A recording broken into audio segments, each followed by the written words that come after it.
What's the right power steering fluid to use for your Aston Martin DB9?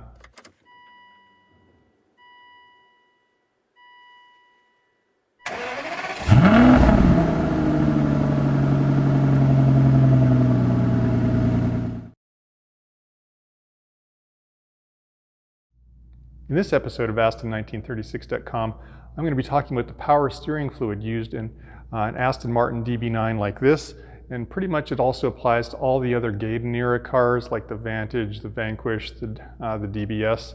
First place I thought I would start to do my research is to open the glove box owner's manual, the strange thing we almost never remember to look into. And sure enough, Aston Martin defines it in here. Power steering fluid. They say use Texaco cold climate.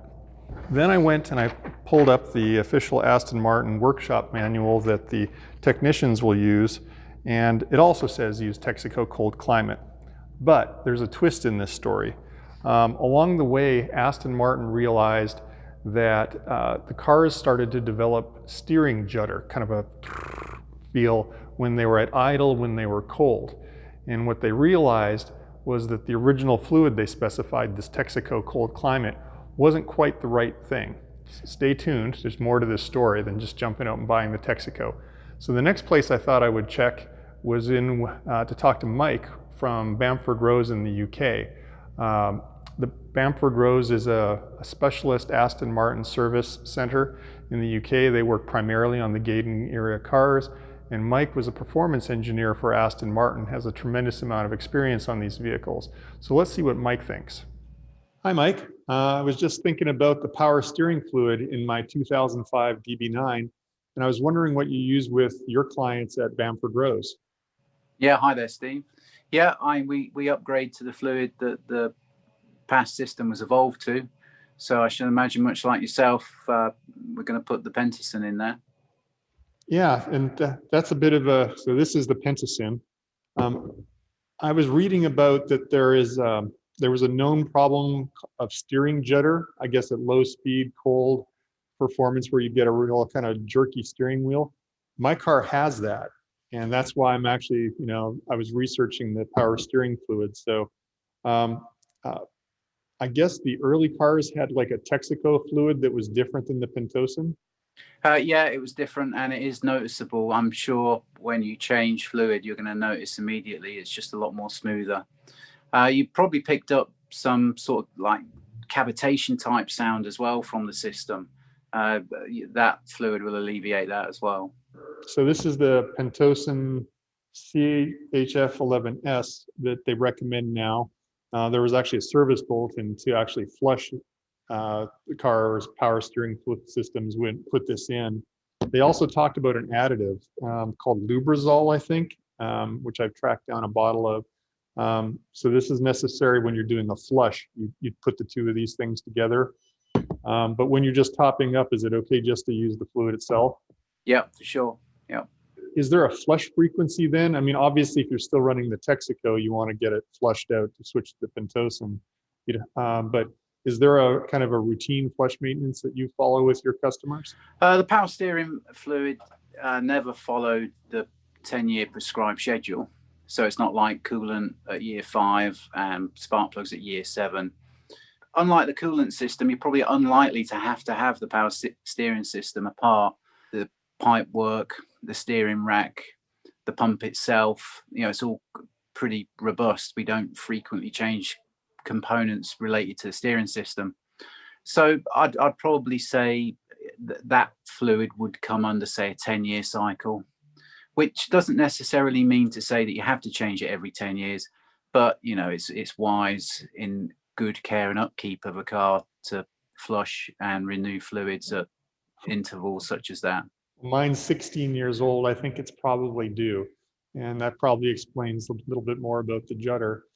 Is there anything brand specific about the Pentosin though? It's like if I have to top up and I'm at a roadside on a trip and I can't find this in the garage, the shop that I'm at, I know in American cars, they just use automatic transmission fluid. Is there any brand specific or anything we should watch out for if we're just doing a top up? Well, personally, I wouldn't mix those fluids. So if there's Pentosin in there, I wouldn't mix it. So just make sure we follow mixing with Pentosin if we can do it. Yeah, you know, carry a little top up tub in the boot of the car. But saying that, I often find that if you need to top it up, it's because there's a serious leak. Yeah, so carrying some spare fluid probably won't get you out of trouble because you've got a much more serious leak on your hands. So I wouldn't rush to include a top-up litre of Pentosin in your armoury of spares in the trunk of the car. One last question I had was, is it the same for all the Gaydon era cars, the DBS, the Rapide, the Vantage and stuff? Do they all use the same fluid? They should all be running the Pentosin? Yeah, we put that in all of those cars. Any final tips? Well, in relation to fluid, no, because that's the best fluid that you can put into the car. Sometimes when, let's say there's a power steering pump issue and you can hear the pump start to whine a little bit. Now, as I said at the start, it's very rare because that system is very robust. But if you detect there's a bit of a whining pump, I would fix that sooner rather than later, because if let to go and the pump fails, then you often find the debris from the pump takes out the steering rack. And that's a lot more money and a lot more work to swap that out. Yeah, so together with checking for a few things periodically, I don't know, once every other month on a Sunday drive out, that sort of thing. You know, is my engine misfiring? Does everything feel good? You know, what you could do on the spot is cycle the steering from lock to lock and just know, you know, does my engine sound as it used to? Have I got a little bit of a whirring from the pump or anything like that? Because in most cases, and this one as well, preventative maintenance will work. You know, you can save a rack by not prolonging the use of a worn out pump. Awesome. Well, thanks for all the advice, Mike. All right, pleasure, Steve. Well, the recommendation's pretty clear then. Go out and get yourself some Pentosin's CHF 11S. If you haven't purged the Texaco cold climate out of your early model car yet, you need to do a complete power steering system flush to switch over to the Pentosin, but totally worth it because you're going to get rid of that steering judder. And Aston Martin also recommends that you add a small bottle of Lubrizol when you do the fluid flush, and this helps smooth out the judder even more. So Pentosin, you need about 2 liters of this, 1 bottle of the Lubrizol. Ideally, you probably do your power steering flush about once every 10 years. It's not normally defined on the service schedule, but like all fluids, I think they should be changed periodically. So down here, you'll find a link to the companion blog article where I'll have links to where you could purchase the fluids. Up here, you'll probably see my next video on the fluid series, or maybe how to change your power steering fluid.